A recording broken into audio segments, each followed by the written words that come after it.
कांग्रेस की हुई विस्फोटक जीत, भाजपा का सूपड़ा साफ, कांग्रेसियों में भयंकर जश्न। आपको बता दें कि बिहार विधानसभा चुनाव की तारीखों का ऐलान हो चुका है। बिहार में 2 चरणों में विधानसभा चुनाव होंगे। 6 और 11 नवंबर को वोटिंग होगी, जबकि 14 नवंबर को नतीजे घोषित होंगे।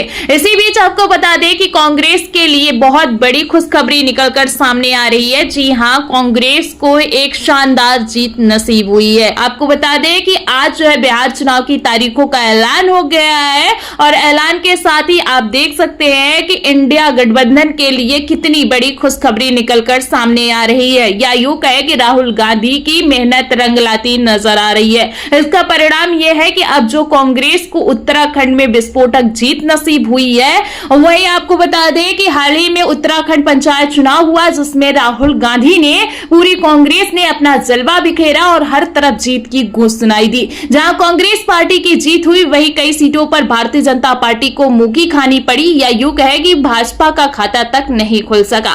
पंचायत चुनाव में कांग्रेस ने जलवा बिखेरा और उत्तराखंड में भारतीय जनता पार्टी की सरकार होने के बावजूद भी कांग्रेस बड़े अंतरों से जीत गई। दरअसल राज्य में जिला पंचायत सदस्य, क्षेत्र पंचायत सदस्य और ग्राम पंचायत के लिए वोट डाले गए और जिला पंचायत सदस्य में 358 पदों पर चुनाव हुआ। क्षेत्र पंचायत सदस्य के लिए 2974 पदों पर चुनाव हुआ। ग्राम प्रधान के लिए 7499 पदों पर चुनाव हुआ। लगभग 47 लाख मतदाताओं ने इस पूरे चुनाव में वोट डाला।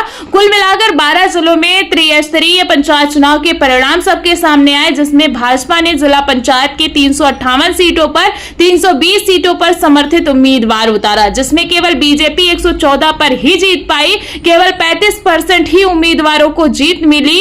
अल्मोड़ा जिले के 60 भाजपा विधायक महेश जीना के बेटे करण जीना भी चुनाव लड़े थे, लेकिन उनको क्षेत्र पंचायत की सीट पर हार का सामना करना पड़ा। आपको बता दें कि नैनीताल के बीजेपी विधायक सरिता आर्य का बेटा भी जिला पंचायत सीट पर चुनाव लड़ा था, लेकिन सरिता आर्य के बेटे को भी हार का सामना करना पड़ा। चुनाव में 1250 वोटों से हार का सामना करना पड़ा। वहीं जिला पंचायत के पदों पर कांग्रेस समर्थित 200 उम्मीदवार थे, जिसमें 98 सीटों पर कांग्रेस समर्थित ने चुनाव जीत लिया। लगभग 50% उम्मीदवारों का स्ट्राइक रेट रहा। वहीं पूर्व कैबिनेट मंत्री और बीजेपी के नेता राजेंद्र भंडारी की पत्नी को भी जिला पंचायत सदस्य की सीट पर हार का सामना करना पड़ा।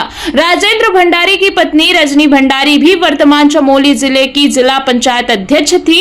वहीं बीजेपी के पूर्व विधायक मालचंद की बेटी क्षेत्र पंचायत सदस्य का चुनाव भी हार गई हैं। इसी तरह आपको बता दें कि उत्तरकाशी जिले के पूर्व भाजपा जिला अध्यक्ष सत्येंद्र राणा खुद जिला पंचायत सीट हार गए हैं। टिहरी जिले से बीजेपी के पूर्व तेलंगाना प्रमुख नीलम बिष्ट भी जो चुनाव लड़े थे, लेकिन वो पंचायत सदस्य का चुनाव हार गए। वह टिहरी जिले के ही भाजपा विधायक शक्तिलाल शाह का दामाद हरेंद्र शाह भी जो था, वो पंचायत सदस्य का चुनाव हार गया है। इसी के साथ ही आपको बता दें कि पंचस्तरीय चुनाव में इतना ही नहीं, चंपावत जिले से बीजेपी के पूर्व विधायक पूनम सिंह जो है, वो भी बेटी जो उनकी है, वो चुनाव हार गई है, जिला पंचायत का चुनाव हार गई है। चंपावत जिले से ही भाजपा के पूर्व प्रमुख लक्ष्मण सिंह भतीजा और 2 बहुएं अलग अलग क्षेत्र से पंचायत चुनाव लड़े थे। बेटा भी चुनाव लड़ा था और वो भी चुनाव हार गया। इसके अलावा बीजेपी के रामनगर के विधायक दीवान सिंह बिष्ट की बेटी जिला पंचायत सदस्य का चुनाव जीती है। तो वहीं कांग्रेस के पूर्व प्रदेश अध्यक्ष और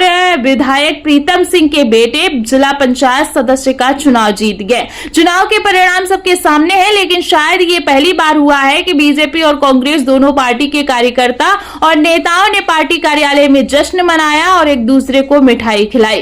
कांग्रेस के प्रदेश अध्यक्ष करण माहरा ने कहा कि यह जनता की जीत है और उन्होंने भाजपा सरकार की जन विरोधी नीतियों के खिलाफ मतदान किया है। उत्तराखंड कांग्रेस प्रदेश अध्यक्ष ने कहा कि बीजेपी अब धन बल और जो है चाल के जरिए ब्लॉक प्रमुख और जिला पंचायत बनने की कोशिश कर रही है, यानी भाजपा जनता के द्वारा दिए गए वोटों में चुनाव हार चुकी है, लेकिन फिर भी लोकतंत्र की हत्या कर सीटों पर कब्जा करना चाहती है।